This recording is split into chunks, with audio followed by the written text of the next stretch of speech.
여러분, 황하라고 하기엔 코스피 하락이 심해서 파릇파릇한 계좌가 많을 것 같은 하루입니다. 여러분 안녕하세요. 황금 같은 배당금을 받을 때까지 배당주를 매수하는 황금거북입니다. 최근에 황금거북이는 셀트리온을 2021년 10월 19일에 매수를 했습니다. 딱 10일 전이네요. 지금까지도 예수금은 한 발 남아있지만 그래도 반등을 한다면 좋겠다는 마음으로 황금거북이가 셀트리온을 추가 매수를 했었습니다. 하지만 지금 황금거북이의 마음은 오징어 게임에 나오는 오일남 할아버지처럼 이러다가 다 죽어 라고 외치고 싶네요. 52주 최저가를 찍은 셀트리온은 무슨 일이 있길래 이렇게 하락을 하는 것일까요?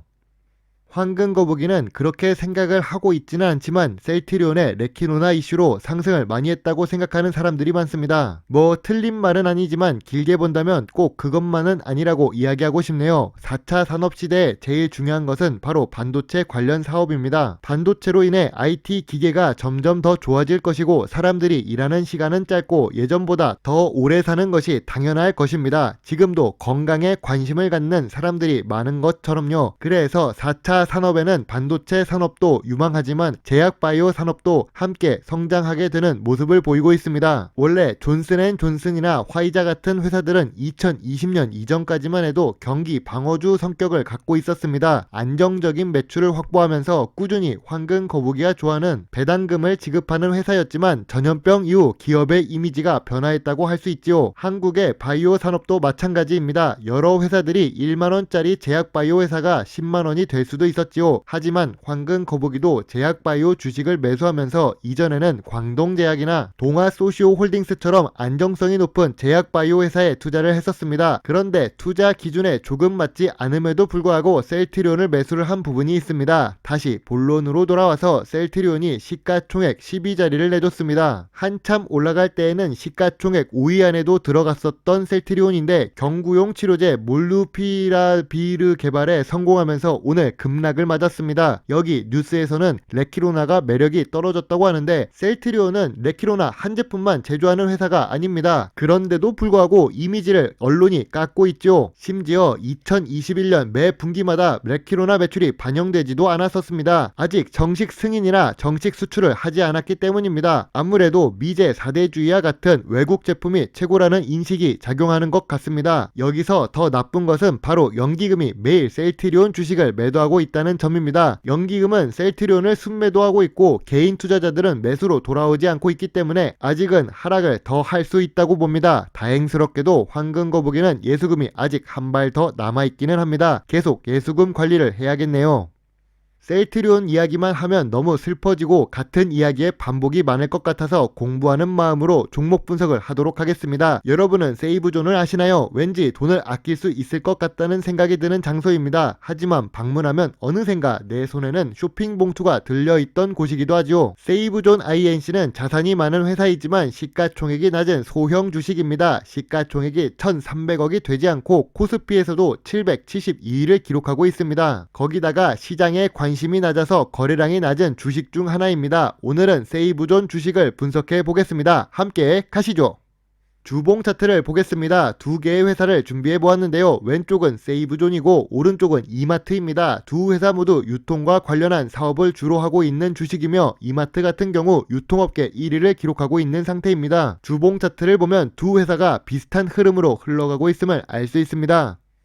매출액이 매년 상승하는 회사는 좋은 회사의 가능성이 높습니다. 하지만 세이브존의 재무제표를 확인해보니 좋은 회사와는 조금 거리가 멀어 보입니다. 매출액이 하락하고 있는 상태이지만 그럼에도 불구하고 5년 연속 당기순이익을 꾸준히 기록하고 있는 모습이 보이죠. 2021년 매출액이 보합 상태라서 성장했다고는 볼 수 없습니다. 여전히 2020년에 발생한 전염병의 영향으로 3분기까지는 사회적 거리두기가 많고 온라인으로 쇼핑의 플랫폼이 이동한 부분이 있기 때문입니다. 그래도 황금거북이가 좋아하는 100% 미만의 부채 비율을 기록하고 있는 세이브존입니다. 부채 비율이 유통회사이지만 30% 미만을 유지하고 있습니다. 거기다가 당자 비율도 높고 유보율도 높아서 재무적으로 안정성이 높습니다. PBR은 주식 가치에 비해 자산의 비율을 의미합니다. 그런 PBR이 1배가 되지 않습니다. 1배가 되지 않는다는 것은 주식의 시가총액 1,300억이지만 보수적으로 보유하고 있는 자산, 즉 건물이나 토지를 따지고 보면 4배 정도 높다는 뜻입니다. 뉴스에 뉴스에서 보면 보수적으로 계산해도 자산 가치가 7천억이 된다고 하니 지금 상패를 하면 세이브존의 청산 가치가 더 높다고 할 수 있겠네요. 확실히 자산 가치주라고 생각됩니다.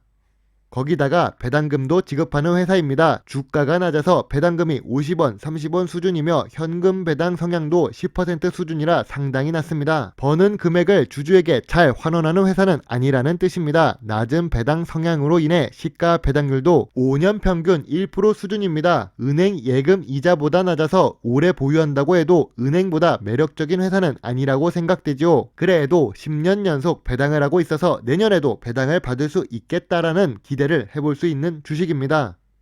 아까도 언급했듯이 이마트와 같은 유통업을 하고 있는 세이브존 INC입니다. 그래서 제품을 직접 제조하는 것이 아닌 상품을 갖고 와서 판매하는 회사입니다. 이런 회사의 경우 미래 성장성이 높다고는 할 수 없습니다. 말 그대로 가져오는 상품에 따라 매출이 변화할 수 있고 시장 상황이 좋아져서 쇼핑을 많이 해야만 수익이 증가될 수 있기 때문입니다. 그래도 탑업인에 출자한 유일한 회사인 세이브존이 단기 순이익을 기록하고 있어서 주가에는 좋은 영향을 미칠 것으로 보입니다. 단기 순이익도 기록하고 있고 배당금도 지급하고 있으며 재무적으로 안정성이 높은 세이브존 INC입니다. 코스닥 회사가 아닌데도 불구하고 주요 주주가 68%나 갖고 있어서 경영권 방어에는 확실하지만 거래량이 낮아지는 효과를 보고 있습니다. 그래서 주식이 재미있게 움직이는 것이 아니라 지루한 모습을 보이고 있는 중이죠. 기업 개요를 보아도 딱히 눈에 띄는 문구가 보이지 않습니다. 다른 유통회사들은 그래도 해외 판로를 개척하겠다는 미래 성장에 대한 비전을 제시하거나 다른 회사들과 시너지를 낼 수 있도록 노력하는 모습이 보이는데 세이브존 INC 같은 경우 지역 상권의 원스톱 쇼핑을 하는 것이 최대의 이슈입니다. 한마디로 미래 성장성이 조금은 부족한 사업 구조를 갖고 있다고 볼 수 있습니다.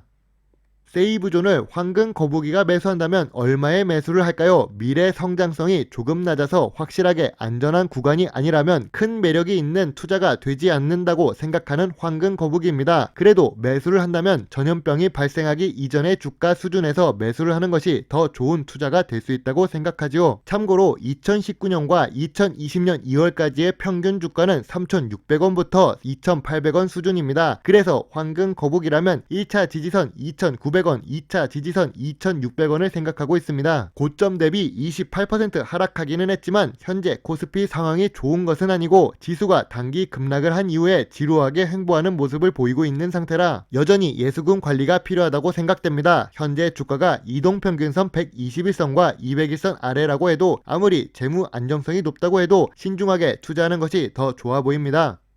연속으로 단기 순이익을 기록하고 있는 좋은 재무제표를 보여주고 있고 낮은 부채 비율과 높은 유보율을 갖고 있어서 재무적으로 안정성까지 높은 주식입니다. 물론 세이브존의 잠정 실적 공시를 보면 2021년 3분기에 단기 순이익이 많이 감소해서 1억 미만으로 확인할 수 있습니다. 4분기에는 매출액 회복을 해야 주가에 반등을 줄 수 있는 요인이 생길 것입니다. 그래도 배당금도 10년 연속 지급하고 있고 자산이 많은 회사이기 때문에 작지만 알찬 안정성 매력이 있다고 볼 수 있습니다. 그래도 시가총액이 다른 유통 주식들보다는 많이 낮습니다. 이 정도면 소형 주식 수준이라 내수시장에서 경쟁하고 있는 비슷한 업종에 있는 이마트, 롯데마트, 현대백화점과 비교하면 매우 낮은 수준입니다. 다윗과 골리앗이 싸우려면 기술이라도 필요한데 천리마마트도 아니고 세이브존이 성공하기 위해서는 다른 방법들이 필요할 것입니다. 그래서 주가가 크게 오르지 못하는 것도 있습니다. 또한 최근 유통업들이 갖고 있는 고질적인 문제이지만 다른 회사들은 극복의 의지가 보이는 미래 성장성 부분이 조금은 떨어집니다. 내수 위주로 사업을 하고 있으면서 꾸준하게 단기 순이익을 기록하고 있지만 새로운 사업으로 사업 다각화를 진행하거나 새로운 판매 방식을 찾지 않고 있는 중입니다. 이런 부분을 보며 투자를 할 때 조금 주의해서 확인해야 할 것 같습니다.